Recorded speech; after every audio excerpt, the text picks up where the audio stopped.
નમસ્કાર વિદ્યાર્થી મિત્રો, હું દીપક ચૌધરી, અર્પણ વિદ્યા સંકુલ. આજે આપણે ધોરણ 12 વિષય ગુજરાતી ગદ્ય 18 આંસુ ભીનો ઉજાસ, જેનો સાહિત્ય પ્રકાર છે નવલકથા અંશ વિશે અભ્યાસ કરીશું. વિદ્યાર્થી મિત્રો, આ નવલકથા ખંડના આગળના 2 ભાગ આપણે જોઈ ગયા. હવે ગદ્ય 18 આંસુ ભીનો ઉજાસ ભાગ 3. વિદ્યાર્થી મિત્રો, અહીંયા આ નવલકથાના પાત્ર દેવરાજ અને તેના પિતાજી વચ્ચે વાતચીત થઈ રહી છે. અને એ વાતચીતમાં દેવરાજ કહે છે કે મેં જે વસુધામાં શિક્ષણ મેળવ્યું છે ત્યાં કેવા પ્રકારનું શિક્ષણ આપવામાં આવે છે તેનો એક આદર્શ એને એના પિતાજીને જણાવ્યું કે ત્યાં વ્યસન મુક્તિનું, અજ્ઞાન, આળસ આ બધું દૂર કરવાનું અને સાથે સાથે અંધશ્રદ્ધા દૂર કરવાનું કાર્ય, પોતે પોતાના પર સ્વાવલંબી બનાવવાનું અને જે ગામડાઓ તૂટી ગયા છે, જે ગામડાઓ ભાંગી પડ્યા છે, એ ગામડાઓને ફરીવાર એ બેઠા કરવાનું કાર્ય, એ દરેક નાના નાના ગામડાના તળ ગામડાના એટલે નાના નાના ગામડાના એક વિદ્યાર્થીઓને ત્યાં શિક્ષણ આપવામાં આવે છે. અને એક વિદ્યાર્થી જો એક ગામને સ્વાવલંબી બનાવશે, આ બધામાંથી મુક્ત કરશે દૂષણોમાંથી, તો આપણે ફરીવાર એ ભારતના ગામડાઓને બેઠા કરી શકીશું. અહીંયા દેવરાજ પણ કંઈક એવું જ કરવાનું વિચાર કરે છે ને તેનો વિચાર એ તેના પિતાજી સમક્ષ એક ઉદાહરણ દ્વારા મૂકે છે. અને ત્યારબાદ એના પિતાજી એને કહે છે કે તને પગાર કોણ આપશે? ત્યારે દેવરાજ કહે છે કે પગાર કોઈ નહીં, પરંતુ મારે મેરુ પર જે દુષ્કાળના સમયમાં ત્યાંથી એના પિતાજીને તેના મૂળ વતનમાંથી નીકળી ગયા હતા, ત્યાંથી તેમને જાકારો આપવામાં આવ્યો હતો, એ ધરતીને ફરીવાર એને વંદરાવન અથવા તો એ ધરતીને એને ફરીવાર જીવાડવી છે, એ જીવંત બનાવવી છે અને એ વિસ્તારને હર્યો ભર્યો અને ખૂબ રળિયામણો બનાવવો છે. હવે આગળ, દુકાળ કાંઈ ધરતી પર જ નથી પડતો બાપુ, માણસ પર પણ પડે છે. તો અહીંયા દેવરાજ કહે છે કે દુકાળ, આ દુષ્કાળ જે છે તે માત્ર ધરતી પર નથી પડતો, એ માણસ પર પણ પડે છે. માણસના હૃદયમાં પણ દુકાળની ભીષણતા હોય છે. તો માણસના હૃદયમાં પણ આ દુકાળની ભીષણતા, ભીષણ એટલે ભયંકર, તો ભયંકરતા એ માણસના હૃદયમાં પણ હોય છે. મારે માણસના મનમાં પડેલા દુકાળને દૂર કરવો છે, ત્યાં લીલી ધ્રુવને ઉગાડવી છે. તો અહીંયા મારે માણસના મનમાં પડેલા દુકાળને, અહીંયા જે દુષ્કાળ જે પડ્યો છે એ માણસના મનના દુષ્કાળને દૂર કરવો છે અને ત્યાં લીલી ધ્રો ઉગાડવી છે. લીલી ધ્રો એટલે ધરો, એક પ્રકારનું ઘાસ, તો એ ઘાસ ત્યાં ઉગાડવું છે. અને પછી એકાએક સભાન થઈ ગયો, અને પછી એકાએક સભાન, જાણે કે એ ભાનમાં આવી ગયો હોય, એકદમ સચેત થઈ ગયો, તૈયાર થઈ ગયો. પોતે બહુ ભાવુક બનીને બોલી રહ્યો છે અને બાપુ તો આવનારી આર્થિક સમસ્યાને કેમ પહોંચી વળાશે તેની ચિંતામાં છે. એટલે તે આગળ બોલ્યો, બાપુ, પ્રભુ સ્નાતક થઈ જશે, એનો ખર્ચ એ ત્યાં કામ કરીને મેળવી લેશે. વળી મોટા ભાઈ પણ તેને થોડી રકમ મોકલે છે. અહીંયા પોતે ભાવુક થઈ અને બોલી રહ્યો હતો, જે લાગણીઓ સાથે બોલી રહ્યો હતો, એ લાગણીઓમાંથી સચેત થઈને તે સભાન થઈ અને બાપુ તો આવનારી આર્થિક સમસ્યા વિશે, આર્થિક પરિસ્થિતિ વિશે એ કેમ પહોંચી વળશે એની ચિંતામાં છે. એટલે તે આગળ બોલ્યો કે બાપુ, પ્રભુ સ્નાતક થઈ જશે, એનો ખર્ચ, સ્નાતક એ ડિગ્રી મેળવી લેશે, એ પદવી મેળવી લેશે, એના પછી એનો ખર્ચ એ પોતે કામ કરીને મેળવી લેશે. વળી મોટા ભાઈ પણ તેને થોડી રકમ મોકલે છે. કાંતા ઓરડીના બારણામાં બેઠી બેઠી ખીચડીમાંથી કાંકરા વીણતી વીણતી આ સાંભળી રહી હતી. તેને થતું હતું, ભાઈ મીરુ પર ન જાય તો સારું. આટલું ભણ્યા પછી, આટલી વગવાળા થયા પછી તેઓ કોઈ સારા ઠેકાણે નોકરી કરે તો. અને તે પોતાના વિચારોને વ્યક્ત કર્યા વગર ન રહી શકી. ભાઈ બાપુ ઠીક કહે છે. તો અહીંયા કાંતા ઓરડીના બારણામાં બેઠી બેઠી ખીચડીમાંથી કાંકરા વીણતી વીણતી આ સાંભળી રહી હતી. આ બધી જ બાબત એ સાંભળી રહી હતી અને એના મનમાં એમ હતું કે મીરુ પર ન જાય તો સારું. આટલું ભણ્યા પછી વગવાળા એટલે લાગવગ ધરાવનાર, વગવાળા એટલે લાગવગ ધરાવનાર વ્યક્તિ બન્યા છે અને સારા ઠેકાણે એટલે સારા સ્થાને, ઠેકાણે, રૂઢિપ્રયોગ શબ્દ, તળપદો શબ્દ જેનું શિષ્ટ રૂપ ઠેકાણે એટલે સ્થાને, સ્થળે. તો એ ઠેકાણે, સારા સ્થાને, સારા સ્થળ ઉપર એ નોકરી કરી. એ પોતાના વિચારો વ્યક્ત કર્યા વગર રહી શકી નહીં, ન રહી શકી. એ પોતે વિચારો વ્યક્ત કર્યા અને કહ્યું કે ભાઈ બાપુ ઠીક કહે છે, બાપુ ઠીક કહે છે. દેવરાજે કાંતા સામે જોયું, જાણે ઠપકો આપતો હોય અને કહેતો હોય, તું એ કાંતા બાપુની ગાડીએ બેસી ગઈ. તારા પહેલા શ્વાસ મીરુ પરની હવામાં લેવાયા છે. અહીંયા કાંતાને દેવરાજ જાણે ઠપકો આપતો હોય તે રીતે એની સામે જુએ છે. અને ત્યાર પછી એ કહે છે કે કાંતા, તું એ બાપુની ગાડીમાં બેસી ગઈ, બાપુની વાત સાથે સહમત થઈ ગઈ. તારા પહેલા શ્વાસ એ મીરુ પરની હવામાં લેવાયા હતા. મારી વાત ન ગમી ભાઈ? કાંતાએ પૂછ્યું. તારી વાત ગમે એવી છે, પણ કાંતા મારે તને ખોટું લગાડવું પડશે. એટલે અહીંયા દેવરાજે કહ્યું કે તારી વાત ગમે એવી છે, પણ કાંતા મારે તને ખોટું લગાડવું પડશે, ખોટું લગાડવું પડશે, તને ખોટું લાગે એવું મારે બોલવું પડશે. એટલે હું મીરુ પર જવાનો સંકલ્પ કરીને નીકળ્યો છું ને મારી તો ઈચ્છા છે કે તું, પ્રભુ, બાપુ બધા મીરુ પર પાછા ફરો.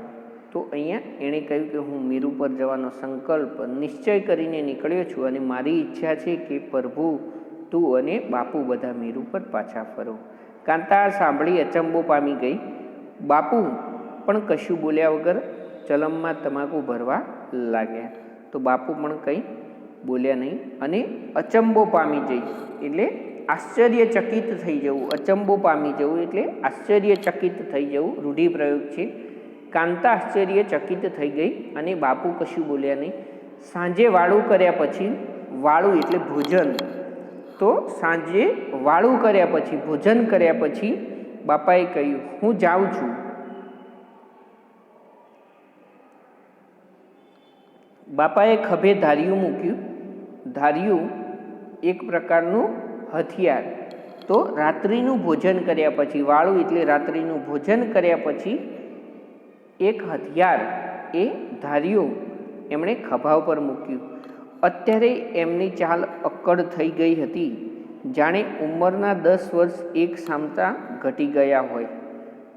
અત્યારે એમની ચાલ અક્કડ થઈ ગઈ હોય. અક્કડ એટલે મજબૂત થઈ ગઈ હોય, દ્રઢ મનોબળવાળા થઈ ગયા હોય અને જાણે કે એક સામટા, એક સાથે એમના 10 વર્ષ ઓછા થઈ ગયા હોય ઉંમરના, એવું લાગી રહ્યું હતું. અને દેવરાજને વિચાર આવ્યો, બાપુ આ શહેરની હવા લાંબો સમય લેશે તો એ સાવ ભાંગી પડશે, એમને પાછા પંચાળમાં લઈ જવા છે. તો અહીંયા એણે કહ્યું કે બાપુ આ શહેરની હવા લાંબો સમય સુધી લેશે તો એ સાવ ભાંગી પડશે. અક્કડ થઈ ગયા હતા એટલા માટે કે મજબૂત થઈ ગયા હતા, અક્કડ થઈ ગયું એટલે ટટ્ટાર ચાલવું, રૂઢિપ્રયોગ છે અક્કડ થવી, મગરૂરીથી ટટ્ટાર ચાલવું, એમની ચાલ અક્કડ હતી, મજબૂત થયા હતા. હવે એ લાંબો સમય જો આ હવા લેશે તો સાવ ભાંગી પડશે. એમને પાછા પંચાળમાં લઈ જવા છે. તો પાછા પંચાળ એટલે એક પ્રદેશ જ્યાં તેમને લઈ જવા છે. એ માત્ર ચોકીદારમાં જ જીવન પૂરું કરી એવું નથી કરવું, એમનો ધરતી સાથેનો સંબંધ પાછો જોડી આપવો છે. હજુ એમના મૂળિયા સાવ ઉખડી નથી ગયા, હજુ કેટલાય તંતુ ચોંટી રહ્યા છે. હા, એ ઉખડી જાત હું વસુધામાં ન ગયો હતો, પ્રભુને ગુજરાત વિદ્યાપીઠમાં ન મોકલ્યો હોત તો પંચાળનું એ મેરુ પર સ્મૃતિમાંથી લોપાઈ જાત. એ મેરુ પરનું અમારું ઘર અત્યારે ભલે પડી ગયું હોય, ભલે એ ઢોરો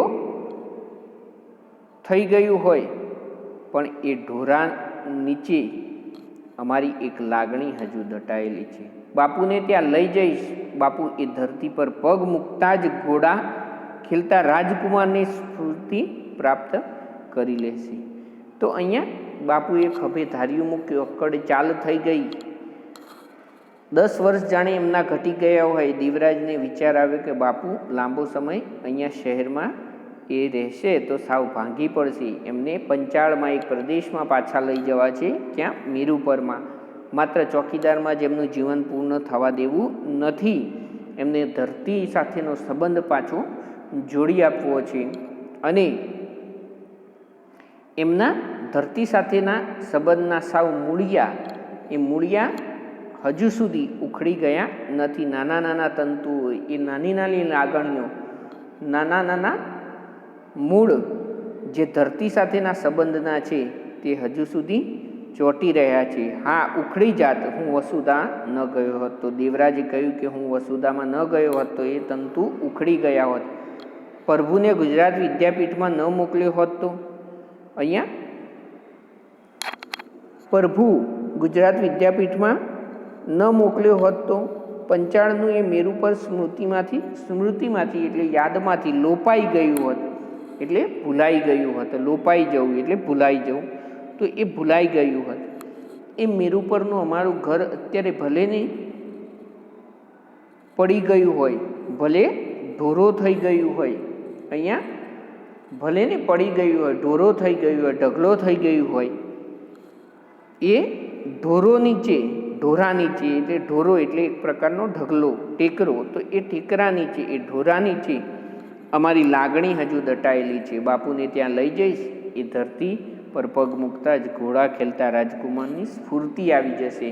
સ્ફૂર્તિ એટલે તાજગી, તો એ પાછી એમનામાં એ તાજગી આવી જશે. તે ચાલીના નાનકડા ફળિયામાં ખાટલો ઢાળી સૂતો હતો. એ ચાલીના નાનકડા ફળિયામાં, આજે શેરી હતી, એ શેરીના ફળિયામાં ખાટલો ઢાળી અને સૂતો હતો. ઢાળી એટલે પાથરીને. આ રીતે જ એ અહીં સૂતો હતો.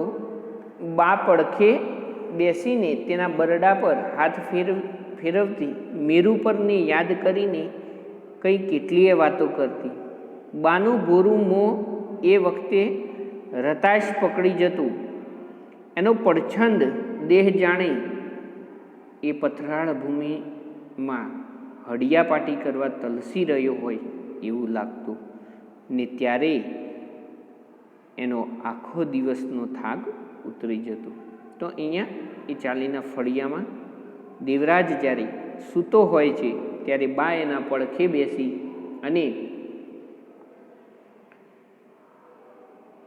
એના બરડામાં એ હાથ ફેરવતી હોય ને કેટલીય વાતો એ મેરુ પરની કરતી હોય. બાને ગોરું મુખ, ગોરું ઉજળું એવું મુખ, રૂપાળું જે મુખ હતું એ રતાશ એટલે લાલાશ પડતું,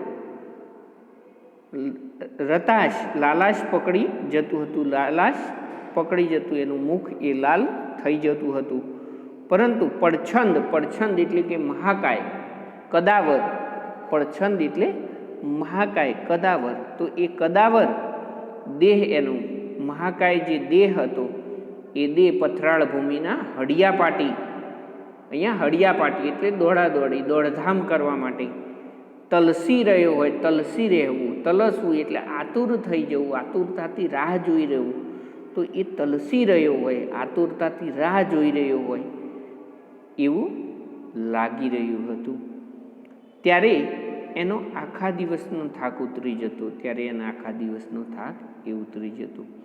દિવસભર એ મજૂરી કરતો, લારી ખેંચતો, મજૂરી મળતી નહીં ત્યારે કોઈ હોટેલમાં કપ રકાબી ધોવા રહી જતો. ક્યારેક અનાજની દુકાને અનાજ ભરેલા તગારા ઉચકવાનું કામ મળતું. એ કામ ન હોય ત્યારે પોતે પ્રભુ, વીજું, કુહાડી, અહીંયા પોતે પ્રભુ, વીજું, કુહાડી અને દોરડા લઈને વગડામાં ચાલે જતા, લાકડા કાપી લાવતા, કેમ્પની બજારમાં, શેરીઓમાં એ વેચીને ઘેર આવતા. તો અહીંયા દિવસભર એ મજૂરી કરતો હતો. કોણ? દેવરાજ. અને મજૂરી મળતી નહીં ત્યારે હોટલમાં કપ રકાબી ધોવા રહી જતો.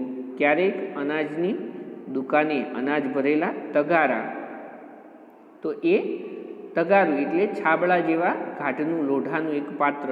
અહીંયા શબ્દ સમૂહ માટે એક શબ્દ છાબડી કે મોટું છાબડા જેવું એક લોઢાનું પાત્ર, લોખંડનું પાત્ર, જેને તગારા તરીકે ઓળખવામાં આવે છે. શબ્દ સમૂહ માટે એક શબ્દ. કુહાડી તો લાકડા કાપવાની ફળશ અથવા તો લાકડા કાપવાનું, ફાડવાનું હથિયાર. એ કુહાડી લઈ અને એ ક્યાં?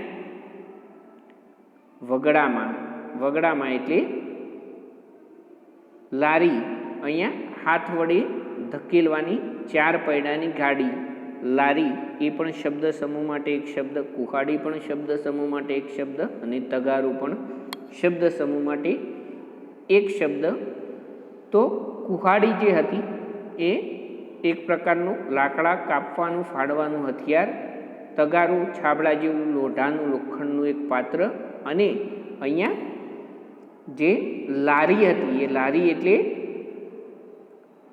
જે હાથ વડે ધકેલવાની 4 પૈડાની ગાડી, જેને આપણે હાથ લારી પણ કહીએ છીએ. તો વગડો એટલે જંગલ. તો એ જંગલમાં આ બધું કાર્ય, આ લાકડા કાપવાનું કાર્ય કરતા હતા. અને લાકડા કાપી લાવી અને કેમ્પની બજારમાં, શેરીઓમાં એ વેચીને ઘેર આવતા. બા કોઈના પાણી ભરતી, વાસણ ઉટકતી, બાપુને પીઠ પર ગુણો ઉપાડતા ફાવી ગયું હતું. કેમ્પની અનાજ બજારમાં ખીજડીયા હનુમાન પાસે એ મજૂરોના ટોળામાં બેસતા. મજૂરી ન મળતી ત્યારે ચલમ ફૂંકતા અને પંચાળની વાતો કર્યા કરતા. અહીંયા બા કોઈના પાણી ભરતી, કોઈના ત્યાં પાણી ભરવાનું કાર્ય કરતી. વાસણ ઉટકતી, ઉટકવું તળપદો શબ્દ છે, જેનું શિષ્ટ રૂપ ઉટકવું એટલે કે ઘસવા, વાસણ ઘસતી હતી. તો વાસણ ઉટકતી હતી. બાપુને પીઠ પર ગુણો ઉપાડતા. ગુણો, બાપુને પીઠ પર જે ગુણ હતી એ માલ સામાન ભરેલું અથવા તો જે અનાજ ભરેલું બોરી હોય એ બોરી ઉપાડતા એને ફાવી ગયું હતું એના પિતાજીને. કેમ્પ નહીં, અનાજ બજારમાં ખીજડીયા હનુમાન પાસે મજૂરોના ટોળામાં બેસતા. મજૂરોનું જે ટોળું હતું એ ટોળામાં એ બેસતા અને મજૂરી ન મળતી ત્યારે ચલમ ફૂંકતા અને પંચાળની વાતો કર્યા કરતા. દેવરાજ અતીતમાં સરી રહ્યો હતો. દેવરાજ અતીતમાં, અતીતમાં એટલે ભૂતકાળમાં. અતીતનો સમાનાર્થી શબ્દ, સમાન અર્થી શબ્દ એ અતીત એટલે ભૂતકાળ. તો એ ભૂતકાળમાં સરી રહ્યો હતો. એક દિવસ જોરાવર નગરથી વઢવાણ એક લારીમાં માલ ભરીને જવાની મંજૂરી મળી ગઈ. 11 વર્ષની એ વખતે ઉંમર. બાપુની સાથે એ લારી ધકાવતો જતો હતો. અહીં પહોંચ્યા ત્યારે વિસામો લેવા એક ઝાડને છોયે બેઠા. એ વખતે ફાગણ ઉતરતો હતો, પણ તડકો તો લાય જેવો હતો અને પોતાને તરસ લાગી હતી. ગળું સુકાતું હતું. બાપુ તો નિરાંતવા ચલમ ફૂંકતા હતા. એ વખતે પોતાને થયેલું બાપુને તરસ નહીં લાગી હોય કે પછી ગળુકાનો ગળચટો સ્વાદ તરસ નહીં લાગવા દેતો હોય. એ વખતે તે બાપુની સામે જોઈ રહેલો, કહેવાનું મન થઈ ગયેલું, બાપુ લાવો ને એકદમ હું એ મારી લઉં, ગળચટો સ્વાદ આવશે તો ગળું સુકાતું મળશે. પણ તે કહે એ પહેલાં જ ચલમ ઠાલવીને તેની સામે જોતા કહ્યું, હાલશું ને દેવા. અહીંયા એક દિવસ જોરાવરનગરથી વઢવાણ એ સ્થળ વચ્ચે, જોરાવરનગર અને વઢવાણ વચ્ચે એક લારી માલ ભરીને જવાની મજૂરી મળી. અહીંયા મજૂરી એમને મળી હતી. 11 વર્ષની ઉંમર હતી. બાપુની સાથે દેવરાજ એના પિતાની સાથે ધક્કો મારતો એમની મદદ કરતો એમની સાથે ગયો. અહીં પહોંચ્યા ત્યારે વિસામો લેવા એક ઝાડને છાંયે બેઠા. ત્યાં પહોંચ્યા એટલે ઝાડને છાંયે વિસામો લેવા માટે બેઠા. વિસામો એટલે આરામ કરવા માટે. અને એ વખતે ફાગણ ઉતરતો હતો, તો ફાગણ માસ ઉતરતો હતો અને તડકો લાય જેવો હતો. લાય અહીંયા તળપદો શબ્દ લાય એનું શિષ્ટ રૂપ થાય ગરમ. લાય એટલે ગરમ. તો એ ગરમ હતું. એ સમયનો તડકો કેવો હતો? ખૂબ ગરમી હતી, આગ જેવો હતો. અને પોતાને તરસ લાગી હતી. ગળું સુકાતું હતું. બાપુને નિરાંતવા ચલમ ફૂંકતા હતા. તો એના પિતાજી ચલમ ફૂંકતા હતા. એ વખતે પોતાને થયેલું, બાપુને તરસ નહીં લાગી હોય. પછી ગળાકુનો ગળચટો સ્વાદ. ગળાકુ તો અહીંયા શબ્દ સમૂહ માટે એક શબ્દ, ગોળ કે મહુડો ભેળવીને કેળવેલી તમાકુ. તો ગોળ કે મહુડાને ભેળવી અને બનાવેલી તમાકુ, કેળવેલી તમાકુ, એને ગળાકુ કહેવાય છે. તો એ ગળાકુનો ગળચટો સ્વાદ તરસ નહીં લાગવા દેતો હોય. અહીંયા એને મન થયું કે હું બાપુને કહું કે લાવો ને એકદમ હુંએ મારી લઉં. એકદમ મારે એટલે એને થયું કે હું પણ એક ચલમનો દમ મારી લઉં. એ ગળચટો સ્વાદ એ ગળું સુકાવા નહીં દે. બાપુ, મને તરસ લાગી છે. આટલામાં તો ક્યાં પરબ જેવું લાગતું નથી. પરબ તો પાણી પીવા માટે બંધાવેલી ટાંકી, એ પાણીની પરબ. તો એ પરબ જેવું કંઈ લાગતું નથી. પછી એકાએક મીઠા પાણીના સરોવર હાથ વેત હોય એવી ચમક આંખમાં અને પ્રસન્નતા ચહેરા પર આવી ગયા ને એકદમ બોલી ઉઠ્યા, હાલ આ સામેના મકાનમાં. તો અહીંયા જાણે કે એકાએક મીઠા પાણીના સરોવર હાથ વેત હોય. હાથ વેત એટલે અહીંયા નજીકમાં, સાવ નજીકમાં હોય. પરબ એટલે રસ્તામાં મુસાફરો માટે પાણી પીવા માટે ધર્માદા બનાવેલી જગ્યા, જેને પરબ તરીકે આપણે ઓળખીએ. એ શબ્દ સમૂહ માટે એક શબ્દ. એના પછી મીઠા પાણીના સરોવર હાથવેત, એક અત્યંત નજીકમાં હોય એવી ચમક આંખમાં અને પ્રસન્નતા ચહેરા પર આવી ગયા ને એકદમ બોલી ઉઠ્યા, હાલ આ સામેના મકાનમાં. હાલ એટલે ચાલ આ સામેના મકાનમાં. પણ એ તો દેવરાજ અચકાયો. પણ એ તો એટલું કહીને દેવરાજ અચકાયો. એ કાંઈ પારકું ઘર નથી એવું તો આપણું કોઈ સગુએ ન્યા કણે રહે છે. તો અહીંયા દેવરાજે વિસ્મય પામતા પૂછ્યું, આશ્ચર્ય નવાઈ પામતા પૂછ્યું. વિસ્મય એટલે આશ્ચર્ય, નવાઈ. તો ત્યાં આપણું સગું ન્યા એટલે ત્યાં, પારકું એટલે બીજાનું.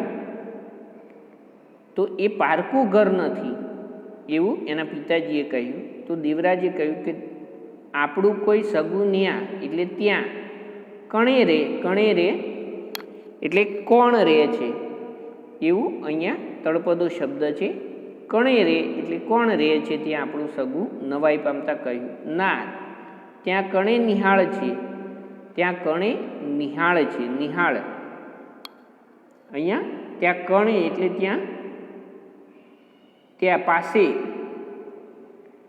નિહાળ છે એટલે નિશાળ છે, તો ત્યાં નજીકમાં નિશાળ છે. દેવરાજને થયું બાપુ લાઠી કરે છે, બાપુ લાઠી કરે છે. એણે નિશાળ જોઈ હતી.